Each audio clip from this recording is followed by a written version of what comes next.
नमस्कार, मैं भारती द्विवेदी। आप देख रहे हैं सिंगरौली टुडे न्यूज। आइए देखते हैं देश दुनिया की तमाम बड़ी खबरें। सिंगरौली जिले के बरगवा कनई ग्राम पंचायत में बरगवा से बैढ़न जाने वाले रोड से सटे हुए मध्य प्रदेश शासन के जमीन पर निर्मला मिश्रा पति दिनेश मिश्रा द्वारा किया जा रहा है अवैध अतिक्रमण, जबकि उस जमीन को लेकर ग्राम पंचायत के सरपंच पवन प्रजापति के द्वारा बताया गया है कि 1 वर्ष पहले तहसील में जाकर स्टे लिया गया था। 1 वर्ष बीत जाने के बाद फिर अतिक्रमण कार्य निर्मला मिश्रा पति दिनेश मिश्रा अतिक्रमण कर भवन निर्माण कर रही हैं।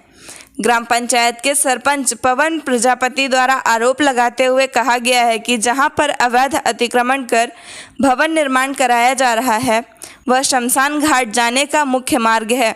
साथ ही बगल में तालाब है जहां गांव के मवेशी पानी पीने जाया करते हैं। सरपंच ने बताया कि कई बार पुलिस प्रशासन भी आकर अतिक्रमणकारी को भवन निर्माण करने से रोका है, लेकिन जैसे ही पुलिस वहां से निकलती है काम शुरू हो जाता है। उनके द्वारा यह भी कहा गया कि 1 वर्ष बाद अभी तेजी से काम लगाकर भवन निर्माण कराया जा रहा है, जबकि उस भवन निर्माण हो जाने से शमशान घाट एवं तालाब पर जाने का कोई मार्ग नहीं बचेगा।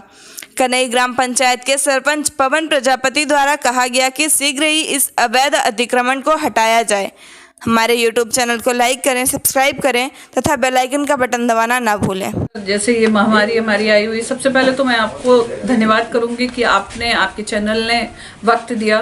Thank you so much. जैसे हमारा अभी जो कोरोना की लहर आई हुई है और ऐसी वैश्विक महामारी है, तो उसमें सारी टीम ने और हमने मिलकर साकार फाउंडेशन ने सोचा कि कुछ ऐसा कार्य किया जाए कि जो समाज के लिए हितकारी हो और सभी के लिए हो। तो हम लोगों ने जैसे ट्रामा सेंटर है उसमें मशीनें लगाई हुई हैं सैनिटाइज़र की, कलेक्टेड में 3 दी हुई हैं, थानों में लगाई गई हैं कई जगह। तो बस यही सोच के कि भाई कोई भी व्यक्ति जाए, सैनिटाइज़र ले जाना भूल जाता है और हम कोई भी काम करें तो सैनिटाइज़र से सैनिटाइज कर सकें। अच्छा, आपके मन में ऐसा किस तरह की बात आई कि गरीब बस्तियों में जाकर मास्क, सैनिटाइजर एवं राशन वितरण किया जा रहा है? सर, अचानक से लॉकडाउन हो गया और अचानक से लॉकडाउन में, और जैसे पिछले साल भी ऐसी महामारी आई थी, तो उसके लिए लोग तैयार थे। और आज डर तो है परंतु उस तरीके का भय व्याप्त नहीं हो पाया है। लोगों को अपने रोजगार को छोड़कर घरों में बंद रहना पड़ा।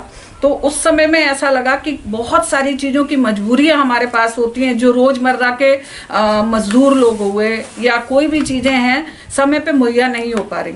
तो हम लोगों के टीम के मन में ये विचार आया कि हम जाएं और गरीब बस्तियों में या हम लोगों के बाहर जहाँ भी कोई मिल जाता है तो हम अनाज का, सूखे अनाज का वितरण करें। ट्रामा सेंटर में हम लोगों ने जब देखा कि वहाँ पे मरीज के परिजन आते हैं, उनके लिए खाने की कोई व्यवस्थाएं नहीं है, तो उस समय में हम सबके मन में विचार आया, जिस दिन से लॉकडाउन लगा है उस दिन से ये विचार आया कि हम खाने के पैकेट वहाँ वितरण करें। तो आज 50 दिन हो गए हैं। मैं इस चीज़ के लिए पूरी टीम को और सभी को बधाई देना चाहूँगी कि इस चीज़ में वो निरंतर प्रयास कर रहे हैं कि हम लोग ट्रामा सेंटर में जाएं, बस स्टैंड पे जाएं, जहाँ जहाँ पे ज़रूरत हो खाने के पैकेट की वो वितरण करें। और जब तक हम बांट सकते हैं और ऐसी परेशानी रहेगी तो हम बांटेंगे। बाकी ईश्वर से दुआ है कि ये कोरोना महामारी जल्दी से हमारे देश, हमारे समाज और हमारे शहर से निकल जाए। अच्छा, ये कोविड वायरस को लेकर जनता से क्या अपील करेंगे? ये कोविड वायरस जो है इसको हल्के में ना लें और इससे डरे नहीं। सबसे पहली बात तो है कि ये जो अटैक करता है ये हमारे दिमाग पे सबसे पहले अटैक होता है इस चीज़ का, कि जैसे टीकाकरण हो रहा है तो लोग बात सोच रहे हैं कि इससे बीमार पड़ जाते हैं। तो इंजेक्शन भी एक हम छोटा सा लगाते हैं तो आदमी को बीमार हो जाती है। बच्चों को टीका लगवाने जाते हैं तब भी बीमार हो जाता है।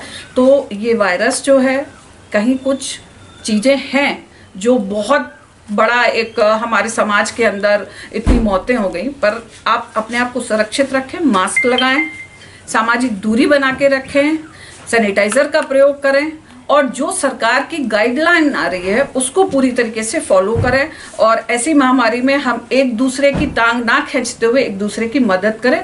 सिर्फ मेरी यही जनता से, समाज से और देश से अपील है। बहुत अच्छा।